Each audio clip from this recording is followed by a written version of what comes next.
ঢাকার ধামরাই উপজেলার যাদবপুর ইউনিয়নের গোমগ্রাম এলাকায় বংশী নদী থেকে অবৈধভাবে মাটি কাটার অভিযোগ উঠেছে। স্থানীয় সূত্রে জানা গেছে, যাদবপুর ইউনিয়ন বিএনপির সভাপতি নবিউল্লাহ এক্সকেভেটর ভেকু দিয়ে নদী থেকে মাটি উত্তোলন করে বিক্রি করছেন। যাদবপুর ইউনিয়ন বিএনপির সভাপতি নবিউল্লাহ দাবি করেছেন, স্থানীয় সংসদ সদস্য আলহাজ তমিজউদ্দিনের কাছ থেকে নদী থেকে মাটি কাটার অনুমতি নেওয়া হয়েছে। আপনি একজন ইউনিয়ন সভাপতি হিসেবে কি মনে করতেছেন যে নদীর মাটি এমপি সাহেব অনুমতি দিতে পারে কিনা? এটা এমপি সাহেব বলছে রাস্তার মাটি শুধু রাস্তায়, অন্য কোথাও দেওয়া যাবে না।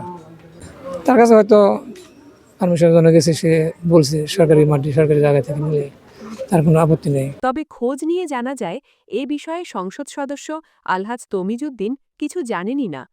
এমপির নাম ভাঙিয়ে ইউনিয়ন বিএনপির সভাপতি নবিউল্লাহ নদী থেকে মাটি বিক্রি করছেন বলে দাবি ইউনিয়ন বিএনপি নেতাদের।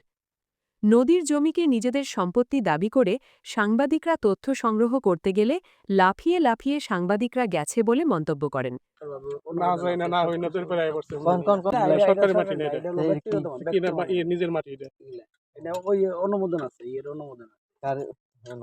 তবে এ সময় সাংবাদিকদের সংবাদ প্রকাশ না করতে ম্যানেজের চেষ্টা করেন সভাপতির এই সহযোগী।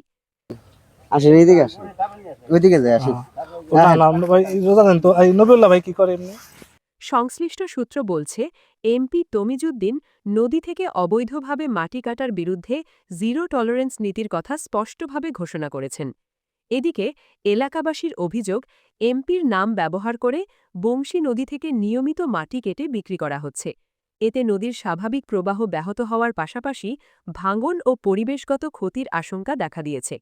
বিষয়টি নিয়ে নবনির্বাচিত সংসদ সদস্য ও প্রশাসনের হস্তক্ষেপ কামনা করেছেন স্থানীয়রা। দ্রুত তদন্ত করে প্রয়োজনীয় আইনগত ব্যবস্থা গ্রহণ করবে এমনটা প্রত্যাশা। আর যদি এমপি সাহেব আমাকে ফোন দেয়, আমি বলে দেবো রাজনীতি করি, আমার এই কিছু হইলে আমার ফোন দিব না বা আমি দিব না, আমার জানাইব।